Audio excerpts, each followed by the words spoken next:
नमस्कार students, Rajesh tutorial में आपका फिर से स्वागत है। आज हम लोग डिस्कस करेंगे 10th क्लास के मीडियन टॉपिक पर। और ये टॉपिक भी स्टैटिस्टिक्स से ही है। और जैसा मैंने आपसे कहा था कि स्टैटिस्टिक्स इजी स्कोरिंग टॉपिक है। आप इसे ध्यान से देखें, सारे क्वेश्चंस को आप सॉल्व कर सकेंगे। तो चलते हैं हम लोग मीडियन पर डिस्कस करते हैं। मीडियन क्या है पहले इसको देखें। मान लेते हैं हम लोग कुछ ऑब्जर्वेशंस लेते हैं, x1, x2, x3, x4, x5। ये 5 ऑब्जर्वेशंस मेरे पास है। तो इसका मीडियन निकालना है। तो इसका मीडियन जो निकालेंगे तो सबसे पहले मीडियन होता क्या है, तभी तो मीडियन निकालेंगे ना। तो मीडियन क्या है? किसी भी ऑब्जर्वेशन का वो वैल्यू जो कि उसके एग्जैक्टली मिडवे में होता हो। लेकिन इसका एक एल्गोरिथम है। मीडियन का क्या एल्गोरिथम है? तो सबसे पहले हम लोग इसके एल्गोरिथम को देखते हैं। एल्गोरिथम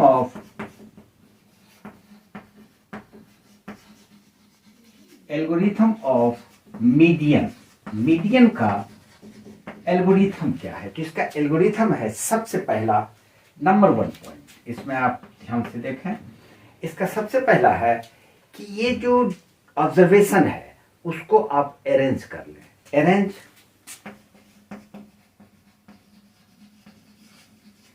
द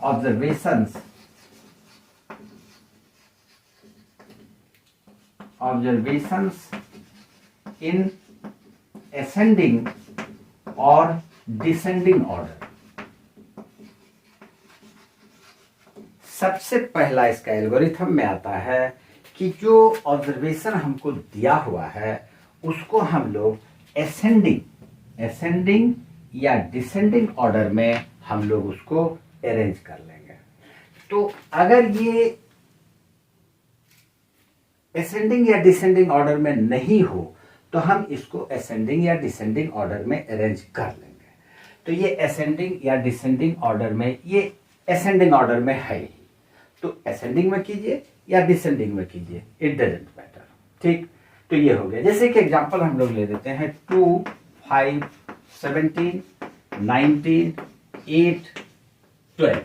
मान लेते हैं 1, 2, 3, 4, 5, 6 ऑब्जर्वेशन हमारे पास है। ये जिग-जैग वे में रखा हुआ है। तो इसको सबसे पहले असेंडिंग या डिसेंडिंग ऑर्डर में कन्वर्ट करते हैं। तो हम लोग असेंडिंग में कर देते हैं। असेंडिंग ऑर्डर इसका क्या हो जाएगा?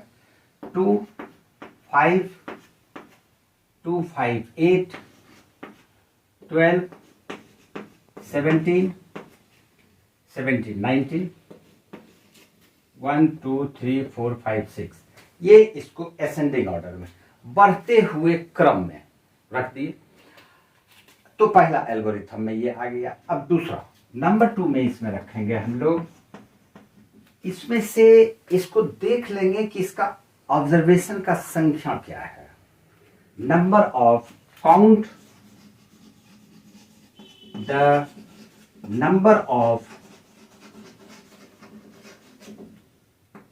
ऑब्जर्वेशन।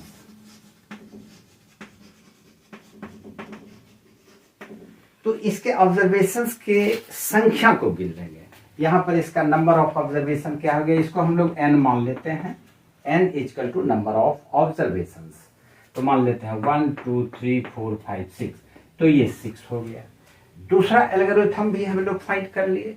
अब तीसरा ये डिसाइड करेंगे कि ये इवन है या ऑड है। ये डिसाइड करेंगे इवन है या ऑड है। तो यहां पर 6 इवन है, तो हम लोग इसको इवन लिख देंगे। ठीक है, इवन हो गया। अगर ऑड रहता तो ऑड लिख देते। अब इसका मीडियन निकालने के लिए जो नंबर 4 होगा ये आएगा। अगर ये इवन है तो ये इवन का मीन हो जाएगा, mean of n/2th and n/2 2 plus 1th term,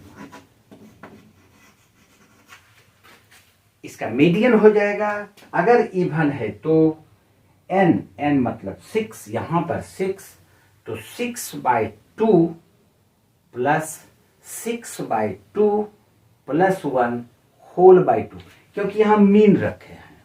mean मतलब जो दो ऑब्जर्वेशंस होगा उसका एवरेज वैल्यू ले लेंगे, निकल जाएगा।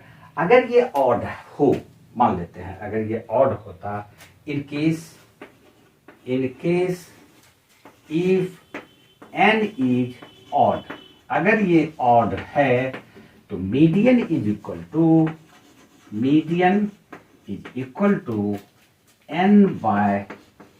n plus 1/2th term. अगर ये ऑड हो तो उसका मीडियन जो भी आए उसमें 1 प्लस कर दें और बाई 2 कर दें, वो जो ऑब्जर्वेशन होगा वही उसका मीडियन हो जाएगा। तो ये सबसे पहले तो इसके एल्गोरिथम को याद रखें। एल्गोरिथम अगर याद रहता है, यानी कि रूल्स अगर आपके पास याद है, तो आप मीडियन निकाल सकते हैं। ये अनग्रुप डाटा है, ठीक है। एक एग्जांपल्स के साथ हम लोग इसको देखते हैं, ठीक है। चलिए, डॉक्टर आर डी शर्मा की बुक का ये क्वेश्चन है। इसमें किसी क्लास के 9 स्टूडेंट्स का ये मार्क्स दिया हुआ है। ये marks 9 students of any class, और इसका हमको मीडियन निकालना है। तो जैसा हम लोगों ने अभी डिस्कस किया एल्गोरिथम ऑफ मीडियन, उसको फॉलो करते हुए इस क्वेश्चन के सॉल्यूशन में हम लोग चलते हैं। चलिए, सबसे पहला सॉल्यूशन में आ जाते हैं हम लोग। इसके सॉल्यूशन में हम लोग को सबसे पहला ये करना था कि इसको असेंडिंग या डिसेंडिंग ऑर्डर में हम लोग इसको कन्वर्ट करते हैं। असेंडिंग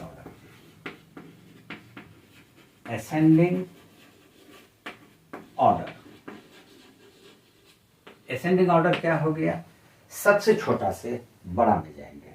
तो सबसे छोटा इसमें से 21 के बाद 24, उसके बाद 24 27 30, फिर 32, फिर 34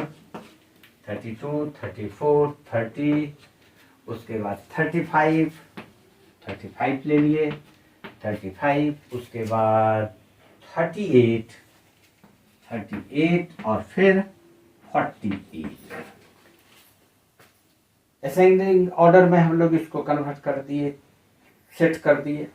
1 2 3 4 5 6 7 8 9 नंबर 2 एल्गोरिथम के मुताबिक हम लोग ये देखेंगे कि n इवन है या ऑड, संख्या गिनेंगे। n इज इक्वल टू 9 है और ये ऑड है, ठीक है। अगर n number of observations is odd, then the formula of median is equal to n plus 1/2th observations, correct। तो चलते हैं, ये क्योंकि ऑड है, therefore median is equal to n plus 1/2th observations।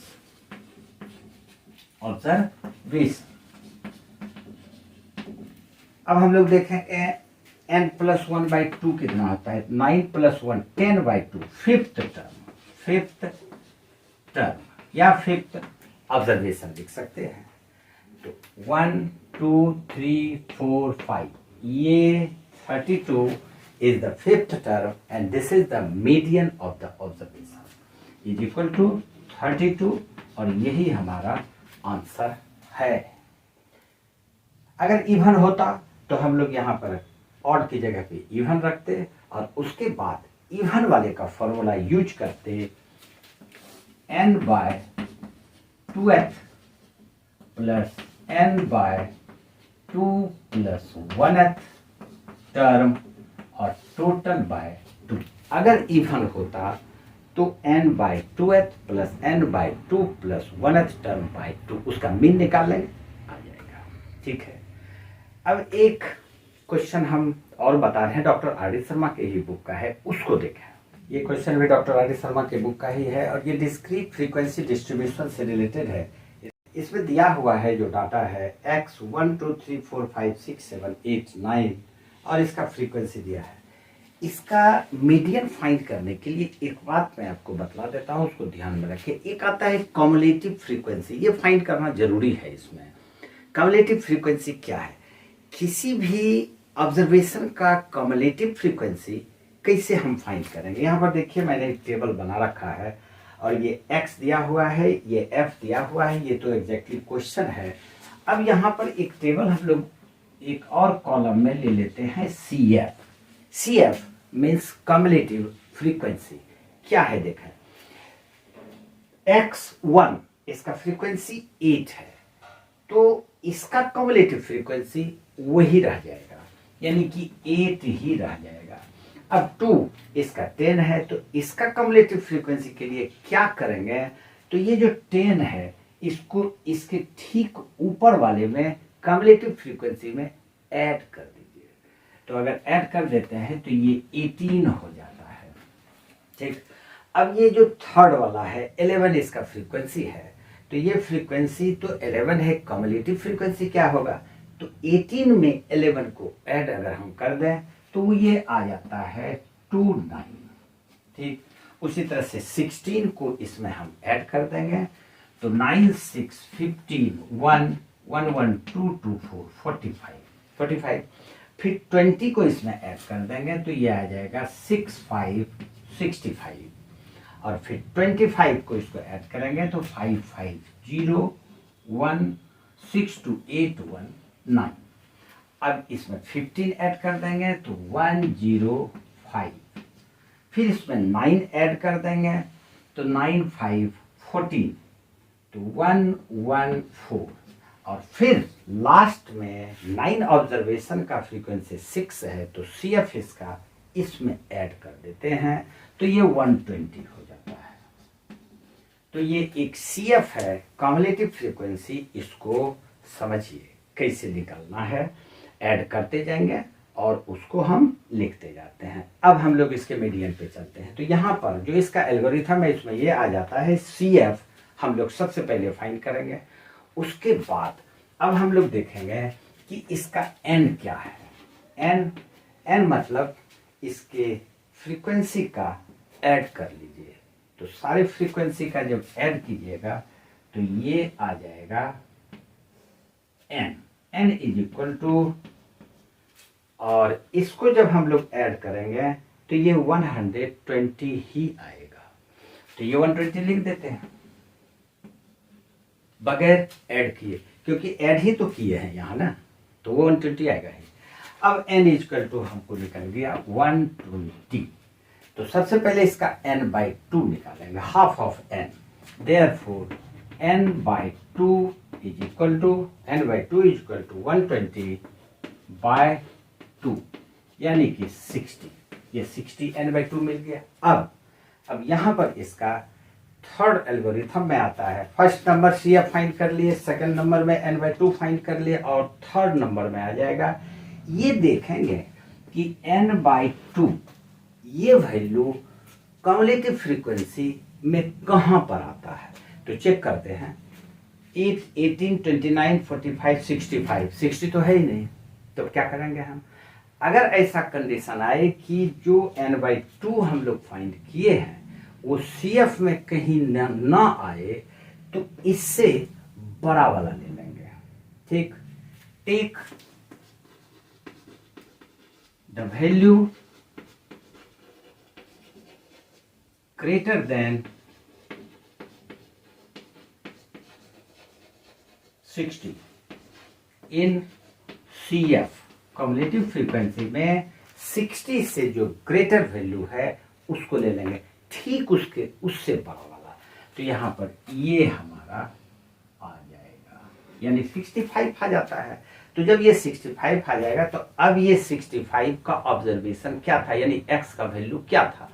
तो हम लोग देखेंगे ये आ जाएगा इसके सीधा में ये 5, यानी कि इसका मीडियन हो जाएगा 5। Therefore median is equal to 5। Answer, यही हमारा आंसर हो गया। तो इसको समझिए कैसे निकालेंगे। ये जो टेबल हमको दिया हुआ है इसमें एक CF वाला कॉलम इंक्लूड करेंगे, और CF वाला इंक्लूड करने के बाद हम लोग उसका n/2 फाइंड कर लेंगे। पहले n तो इसको ऐड कर लेंगे, उसके बाद n/2 फाइंड कर लिए। n/2 फाइंड करने के बाद हम देखेंगे कि ये वैल्यू CF में कहाँ पर आता है। अगर नहीं मिलता हो तो उससे जस्ट बड़ा वैल्यू ले लेंगे। जैसे 60 है तो 65 ले लिए, और वही वैल्यू x का करस्पॉन्डिंग वैल्यू x का मीडियन होगा। उम्मीद है कि ये आज अच्छी तरह से मीडियन समझ में आया होगा। हम लोग अगला वीडियो में ग्रुप डाटा पर चलेंगे, और वो क्वेश्चन ज़्यादा इम्पोर्टेंट होगा आपके बोर्ड एग्जामिनेशन के लिए। ग्रुप डाटा में हम लोग चलेंगे, बहुत ही इजी है। सिर्फ फॉर्मूला में बताऊंगा, उसको याद रखिएगा, सारे क्वेश्चंस को आप बना देंगे। ठीक है, तो आज इतना सा ही। जरूर वीडियो को लाइक कर दिया करें, सब्सक्राइब नहीं किया तो सब्सक्राइब भी कर लें। आज इतना सा ही, धन्यवाद।